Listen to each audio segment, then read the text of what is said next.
오늘 말씀은 느헤미야 1장 1절에서 4절 말씀입니다.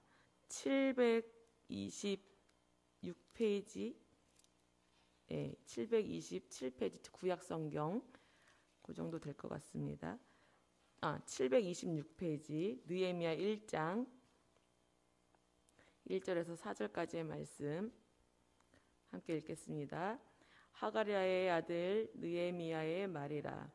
아닥사스다 왕 제20년 기슬르월에 내가 수상궁에 있는데 내 형제들 가운데 하나인 하나니가 두어 사람과 함께 유다에서 내게 이르렀기로 내가 그 사로잡힘을 면하고 남아있는 유다와 예루살렘 사람들의 형편을 물은즉 그들이 내게 이르되 사로잡힘을 면하고 남아있는 자들이 그 지방 거기에서 큰 환난을 당하고 능욕을 받으며 예루살렘 성은 허물어지고 성문들은 불탔다 하는지라.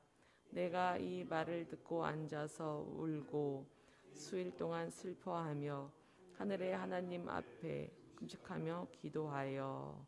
아멘.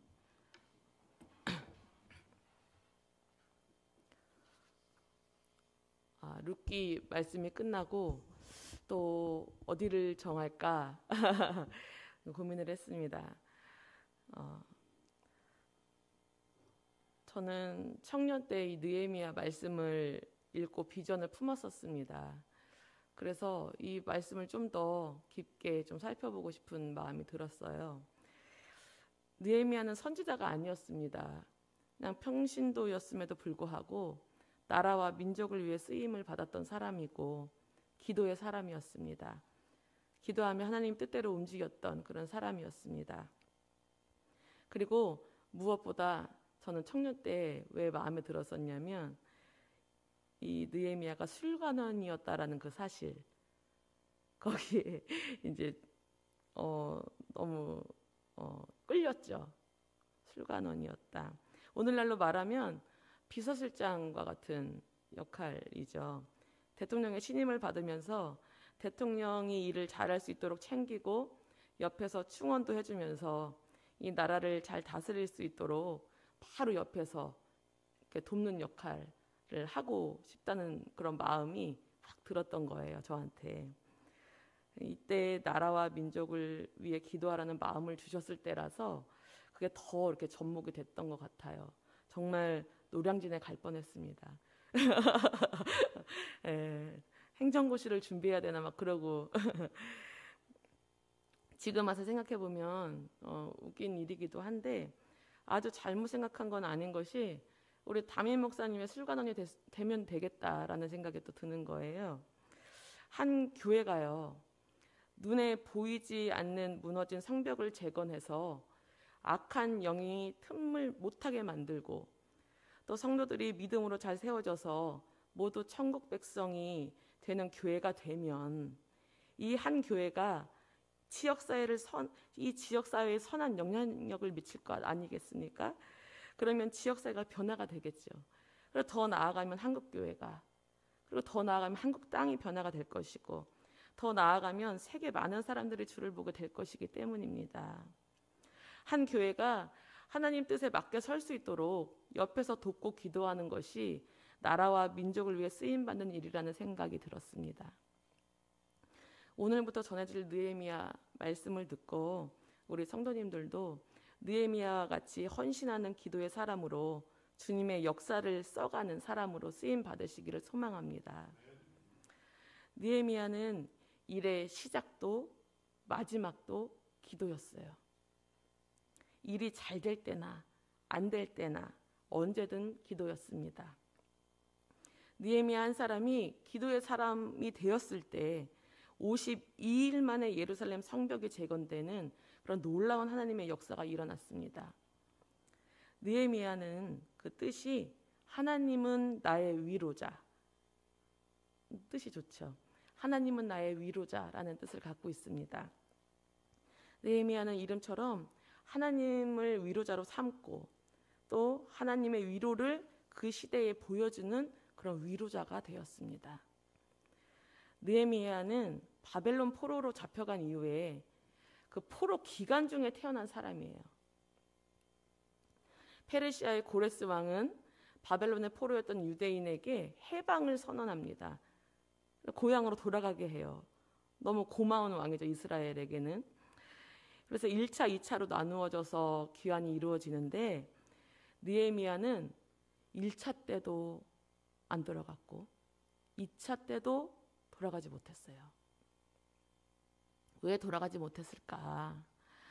첫 번째로 생각해 볼 수 있는 것은 포로의 2세임에도 불구하고, 그렇죠? 그 나라 사람이 아니잖아요. 근데도 그 땅에서 술관원으로, 그러니까 삶의 기반이 이제 잡혀 있었던 상황이었죠.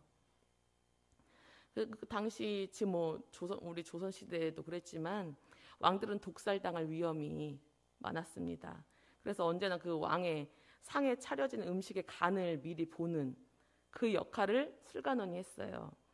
그래서 왕이 먹는 음식을 점검하면서 왕의 생명을 담보하는 역할을 했기 때문에 왕의 신임을 받는 사람이 그 위치에 있을 수 있는 것입니다. 그래서 왕과 가깝고 왕의 신임을 받는 사람이니까 또 영향력도 컸어요.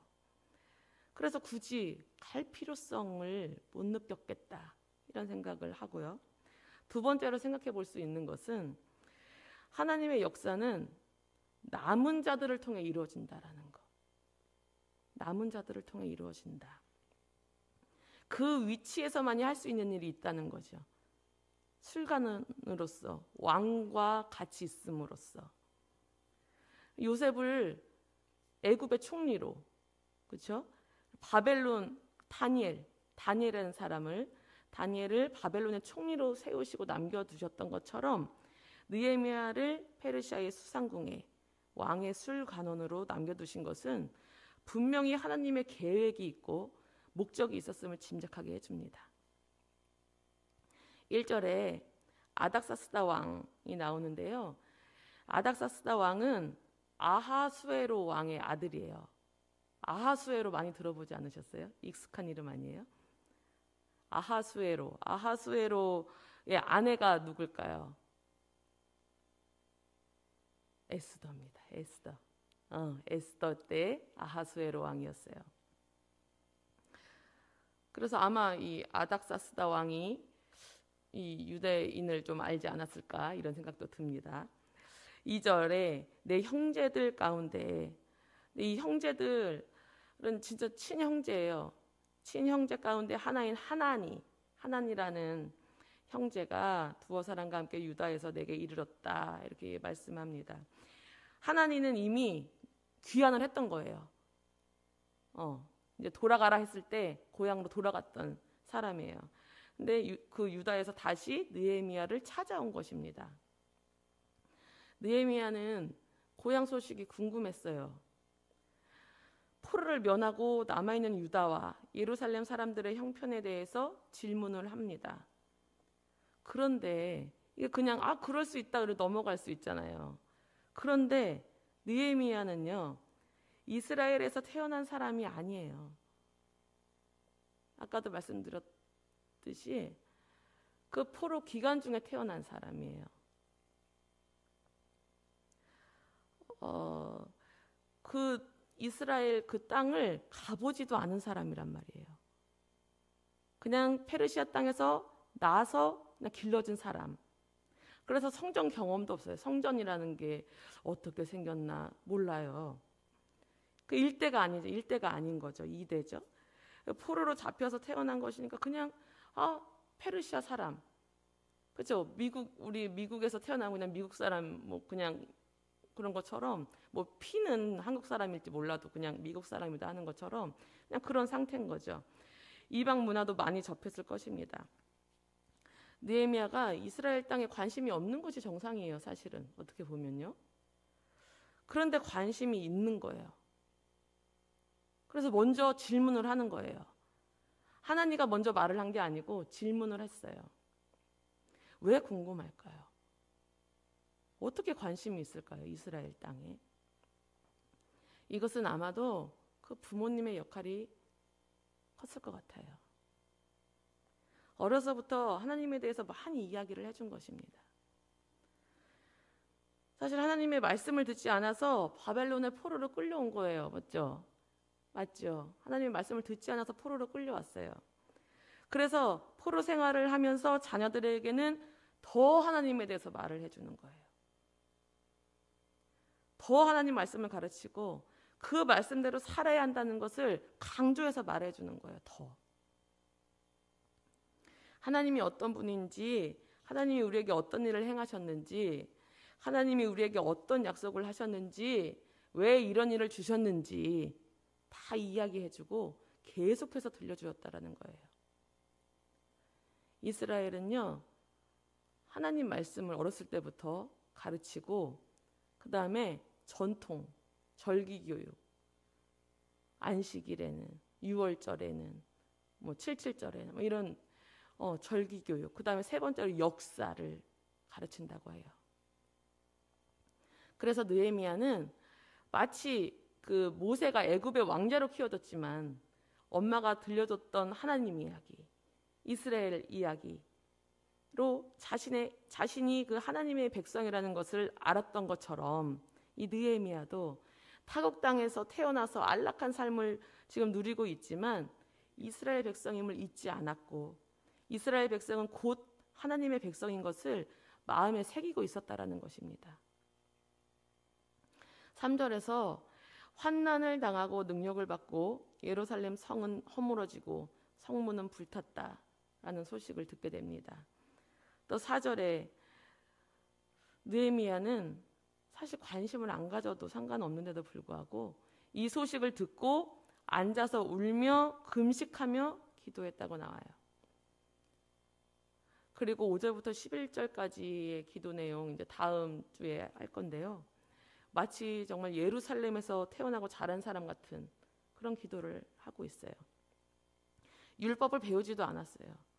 이방 문화 속에서 있었을 사람인데도 그 해결책을 어디서 찾냐면 하나님의 말씀 속에서. 하나님의 말씀 속에서 해결책을 찾아요. 이렇게 하나님의 말씀은 시대, 나이, 또 문화, 이런 환경, 나라 이런 모든 것들을 뛰어넘게 하고 하나님의 백성으로서 분별력을 갖고 살도록 도와줍니다. 아브라함의 하나님이 나의 하나님이 되게 하고 사도들의 믿음이 나의 믿음이 되게 하는 것이 말씀인 거예요. 느헤미야 부모는 하나님에 대해서 가슴으로 가르치고 말씀을 지키며 살아야 한다고 가슴으로 전했다는 것을 알 수 있습니다. 말로만 했다면 머리로만 남아요. 지식으로만 알아요. 그런데 가슴으로 가르친 것입니다. 그래서 한 번 가보지도 않은 그 예루살렘 이야기를 듣고 눈물을 흘리며 기도할 수 있는 거예요. 지금은 한국교회가 무너진 성벽과 같습니다. 그렇지만 아직 남은 자들이 있습니다. 우리가 그 남은 자일 수 있어요. 그리고 우리에겐 가르칠 수 있는 다음 세대가 아직 남아 있습니다. 이제요, 가슴으로 가르쳐야 될 때예요. 가슴으로 가르쳐야 될 때. 가슴으로 가르친다는 것은 곧 우리의 삶으로 가르쳐야 한다는 거예요. 우리의 삶으로. 이제는 말씀으로 살아내야 합니다. 내가 말씀으로 살아내는 것을 보고 누군가가 느헤미야와 같이 나라와 민족과 교회를 긍휼히 여기면서 기도하는 사람으로 길러지는 것입니다. 내가 말씀으로 살아내는 것을 보고 느헤미야와 같이 나라와 민족과 교회를 사랑하고 거기에 관심을 갖고 눈물 뿌리며 기도하는 사람이 세워지는 것입니다. 우리 2024년 하나님 말씀으로 살아내는 그런 한 해가 되시기를 바랍니다. 나도 기도의 사람으로 바로 서고 나를 통해 또 다른 사람들이 기도의 사람으로 세워져서 정말 교회가 교회다워지는 그런 비전을 품고 달려가는 우리 한 해가 되시기를 간절히 소망합니다. 기도하겠습니다. 하나님 아버지, 감사합니다. 오늘은 느헤미야 첫 시간이었습니다. 하나님, 정말 나라를 위해 울 수 있는, 금식하며 기도할 수 있는 그 한 사람이 어떻게 길러졌는지 보니 그 부모가 가슴으로 하나님의 이야기를 전해주었고 가슴으로 말씀을 전해주었습니다. 그것을 알 수 있었습니다. 주님, 우리도 우리 자녀들에게, 또 우리 손자 손녀에게, 또 우리 주변 사람에게 정말 가슴으로 하나님의 이야기를, 하나님의 말씀을, 또 나에게 하나님이 어떻게 역사하셨는지를 말할 수 있는 우리가 될 수 있도록 도와주시옵소서. 주님, 정말 삶으로 살아내기를 소망합니다. 정말 2024년에는 말로만이 아닌 정말 가슴으로, 우리의 삶으로 나타내는 예수가 되기를 소원합니다. 주님, 도와주시옵소서. 성령님, 우리의 삶에 역사하여 주시고 정말 하나님께서 정말 우리를 다스려 주시옵소서. 그래서 많은 영혼들이 하나님께로 돌아올 수 있게 도와주시고 정말 기도의 사람으로 세워질 수 있는 그런 역사를 우리가 또 볼 수 있는 한 해가 될 수 있도록 주님 도와주시옵소서. 감사하며 예수님의 이름으로 기도합니다. 아멘. 하늘에 계신 우리 아버지여, 이름이 거룩히 여김을 받으시오며 나라의 마옵시며 뜻이 하늘에서 이루어진 것 같이 땅에서도 이루어지이다. 오늘날 우리에게 일용할 양식을 주옵시고 우리가 우리에게 죄 지은 자를 사해 준 것 같이 우리 죄를 사해 주옵시고 우리를 시험에 들게 하지 마옵시고 다만 악에서 구하옵소서. 대개 나라와 권세와 영광이 아버지께 영원히 있사옵나이다. 아멘.